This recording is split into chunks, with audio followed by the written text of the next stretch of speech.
Raisi, katibu mwenezi wa chama, ndugu yetu Shaka Hamdu Shaka, Mheshimiwa naibu waziri ndugu yetu Abdallah Ulega, Mheshimiwa wajumbe wa baraza la ulama Sheikh Ali Mpeogore na Sheikh Jongo, Mheshimiwa Sheikh mkoa wa Dar es Salaam, Mheshimiwa mjumbe na katibu wa baraza la ulama Sheikh Hassan Said Chizenga, kaka yangu Sheikh Mahmudu ibn Sheikh Nuruddin Shadhili, mzee wangu mzee Mtulia, ndugu yangu Profesa Kapuya, ndugu yangu Sheikh Talib, Sheikh Al-Hadi Omar, mashekhe wote wa mikoa, mashekhe wa wilaya, mashekhe mbalimbali wamehudhuria, Sheikh Al-Hadi Al-Hatimi kutoka Kenya, maimamu wa misikiti, wazee wangu wote mliohudhuria, kina baba na kina mama, assalamu alaikum wa rahmatullahi wa barakatuh.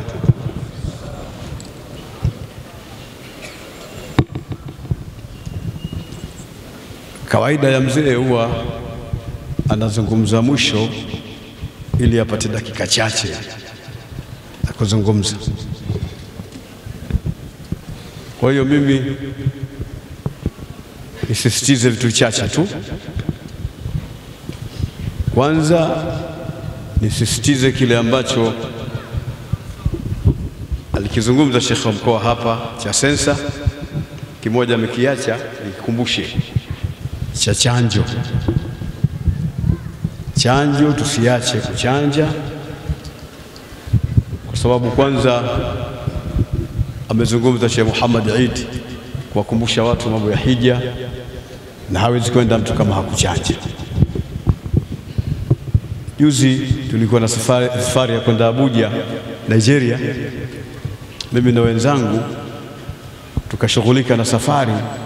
Kulikuwa na uzito sana Muhimbili juu ya chanjo, lakini walillahi alhamdu, kwa kuwa tulikuwa tumechanja ikawa hakuna taabu. Na bahati mbaya mimi nikafiwa na mama yangu, sikuweza kwenda, nikawatuma wenzangu. Mmoja ni Sheikh Hassan Said Chizenga aliyerudi jana hapa, yeye ilikuwa bado hajachanja, alikuwa hajachanja, kwa hiyo alikataliwa kabisa kwamba huwezi kwenda. Kuna mafomu hayo mengi, lazima uyajaze mafomu hayo, tena uwe na taaluma ya tehama katika namna ya kuyajaza hayo.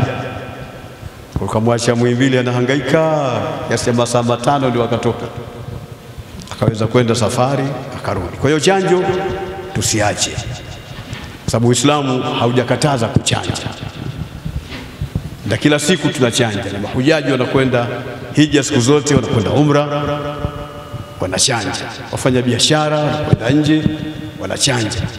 Alhasil kwamba chanjo ni jambo muhimu,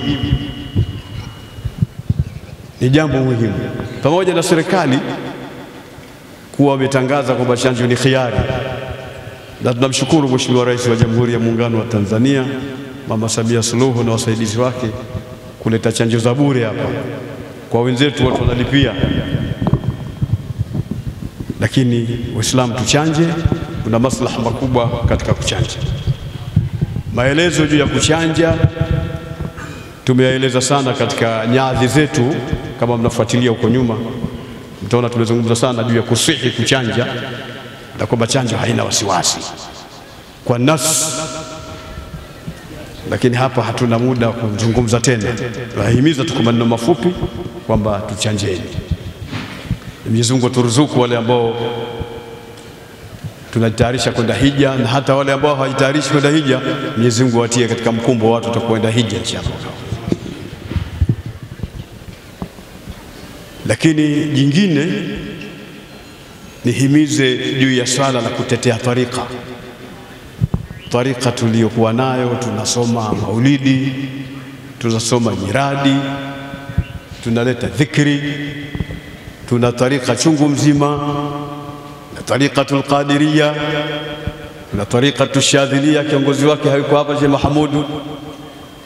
na tariqatu Naqshbandia yuko shekha mkoa hapa ile ya India ile. Kuna tariqa nyingine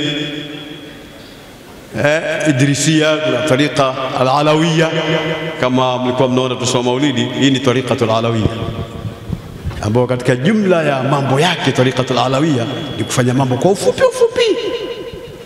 ndio katika jumla ya mipango yake. Hizi tariqa kama hazipatikani watu wa kusemea, na mambo haya yatakufa, na wanaosemea ni nyinyi mashekhe. Hii ni kazi yenu nyinyi. Msingoje kila jambo likitokea watu wanapinga kwenye mitandao, nje ya mitandao, nyinyi mmenyamaza kimya mpaka aje aseme mufti. Mufti si mtu wa mwisho siku zote. Mufti kisheria ni mtu wa mwisho siku zote. Lazima upatikane wasogora wa kusema, wasimame wasemee imara kabisa juu ya tariqa zao, kwamba tariqa ni kitu gani, maulidi ni kitu gani, kwa nini tuko hapa, wale wanasema nini, sisi tunasema nini, katika njia iliyokuwa laini kabisa na nyepesi mtu kuelewa. Hili la kutetea tariqa ndio jambo ambalo nataka kulitolea mwongozo, kwamba mashekhe nyinyi nyote hapa mliopo na wengine ambao hawakuweza kuhudhuria lakini watasikia tunayozungumza, tutetee tariqa zetu. Jambo lolote linatetewa. Watu wa vyama hawa vya siasa, kila mmoja anatetea chama chake, kama ndio bora chama chake kiko hivi, atafanya hivi, atafanya hivi, atetea. Na kisemwa vibaya wanasimama watu kwa haraka sana wanatetea.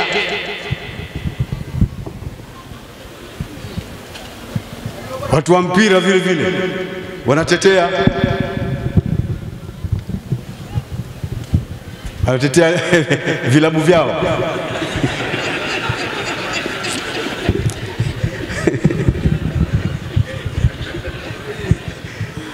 Mpaka ameshindwa kuvumilia mheshimiwa hapa. Ametetea klabu yake ya Young Africans hapa.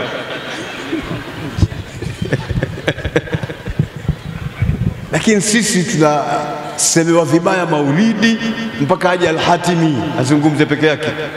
Tusemewa vibaya maulidi mpaka asimame Muharram. Watu mmoja mmoja tu. Lakini watu wengine kimya kama kwamba wao si wao. Lakini kwenye maulidi tunao, kila kitu tunao, lakini kutetea ndio hawataki. Jamani, si Mtume amesema la yuldaghul mu'minu fi juhrin marratayn. Wewe ukawa umegongwa ni nyoka hapa ukasuka tena mguu mwingine. Lazima ujibu. Mimi mashekhe zangu wanaosomesha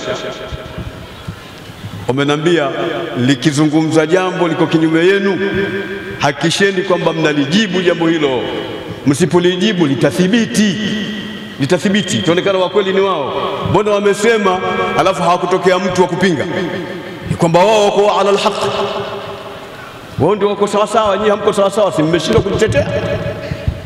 Lazima ujitetee, lazima ujitetee. Nilikuwa nikisema siku moja mfano mwingi katika mikutano yangu, katika maneno niliyosikia juu ya wazee wangu, mashekhe zangu, kwamba ilitokea siku moja Sheikh Ali bin Hamad alimtuma mwanafunzi wake Sheikh Amir bin Juma. Watu wanamfahamu Sheikh Amir bin Juma tukizungumza, kama wale watu wa Kitanga watakuwa wanaelewa zaidi.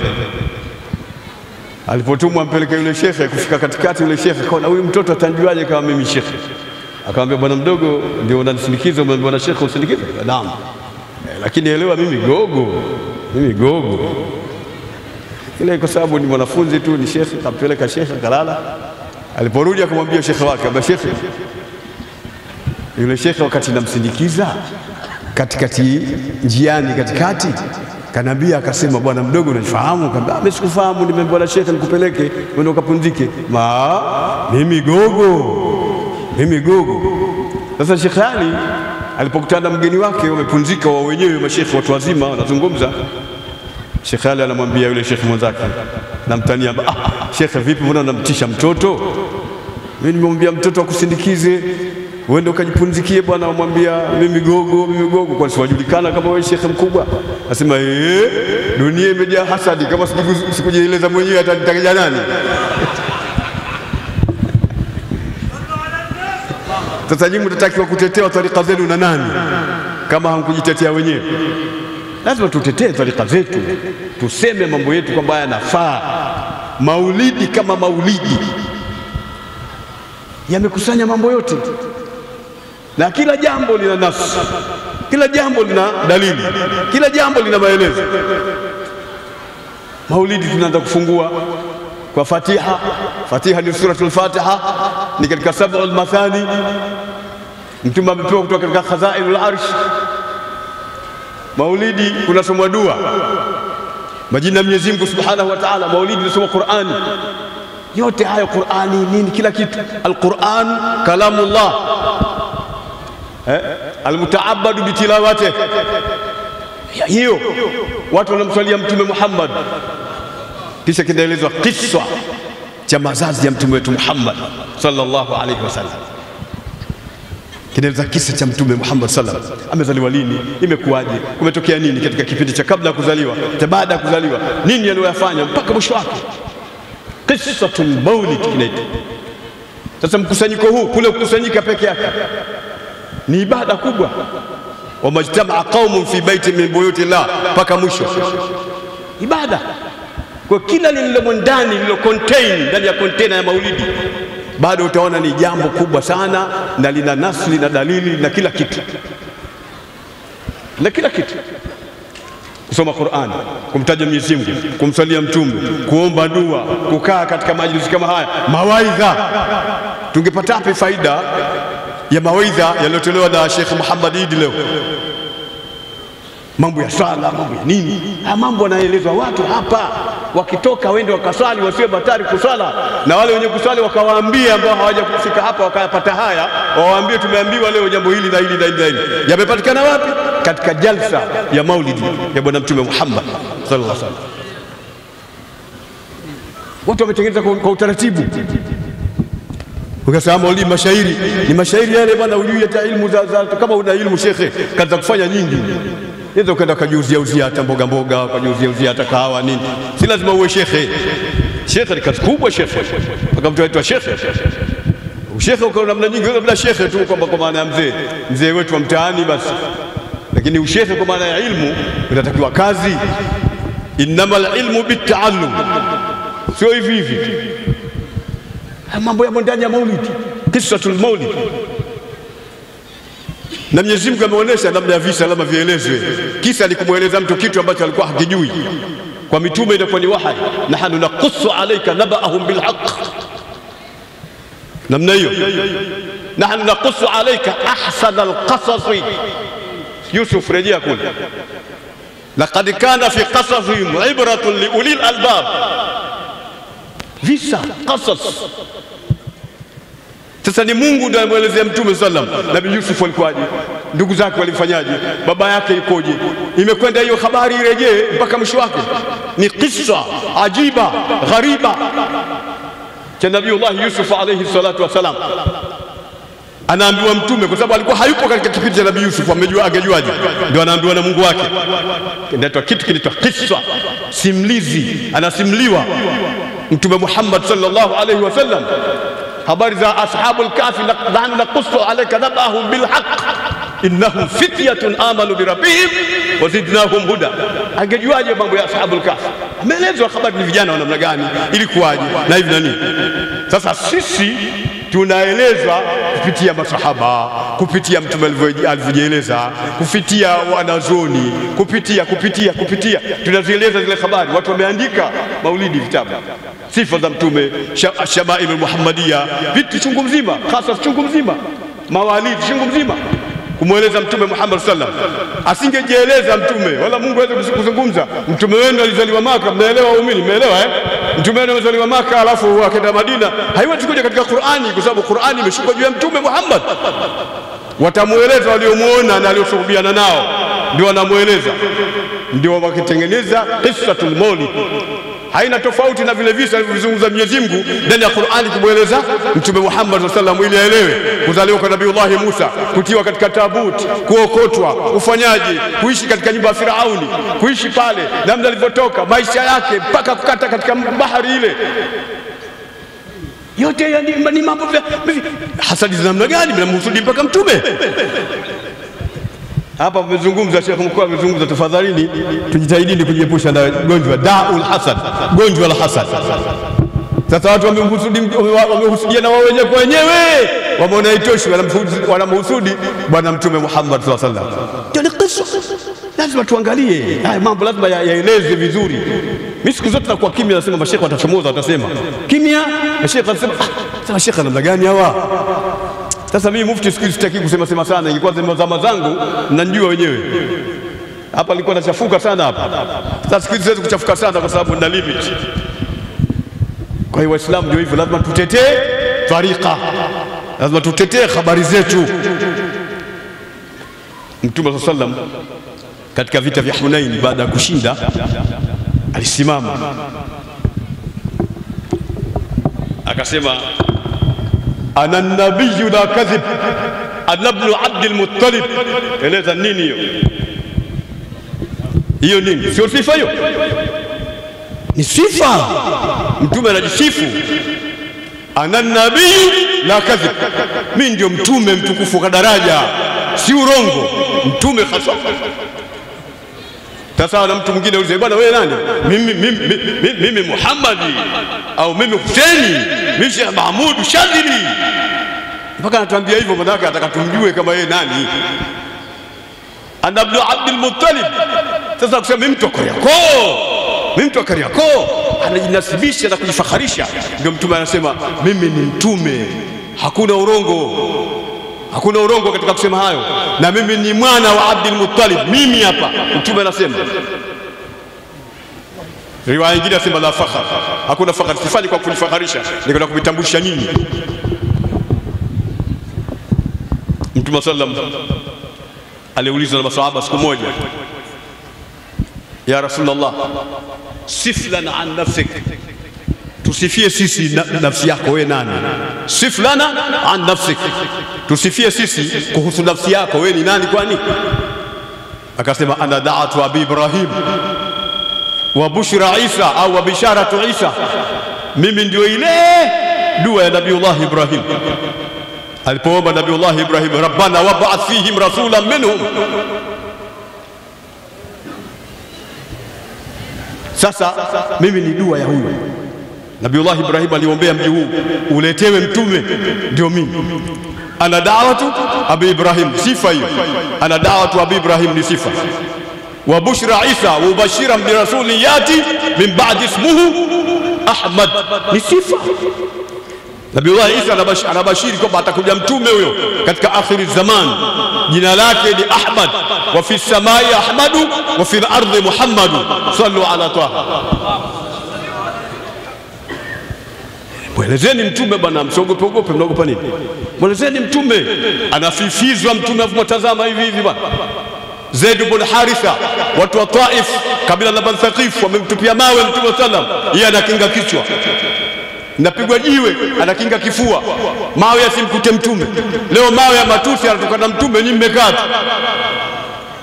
Zaid ibn Haritha kapasuka uso, kapasuka na mtume kaharibika, madamu yanavuja, nguo yake imejaa damu chepe chepe, viatu vyote vimeroa. Waramahu bil hijara hatta khudhibat bidimai ala. Zaid ibn Haritha kila linalopigwa na kinga ili mtume asipate na madhara ya mawe yale. Sisi mtume natukana, tumekaa kimya tu. Acha wanatukana hao, tukasema zungumza, eleza kwamba mnachosema si kweli, ukweli ni huu. Nadhani nimeongoza, mtakuwa mmenielewa uzuri. Nimezungumza kwa jazba kidogo kwa sababu Mtume Muhammad sallam si kitu cha mchezo. Tumeletewa kama neema, tumeletewa tukomboke na mambo ya ovyo ovyo. Ulimwengu wenye mambo mengi, Mtume ametuletea, ametukomboa. Zuwiyat li al-ardh, hadithi inasema zuwiyat li al-ardh.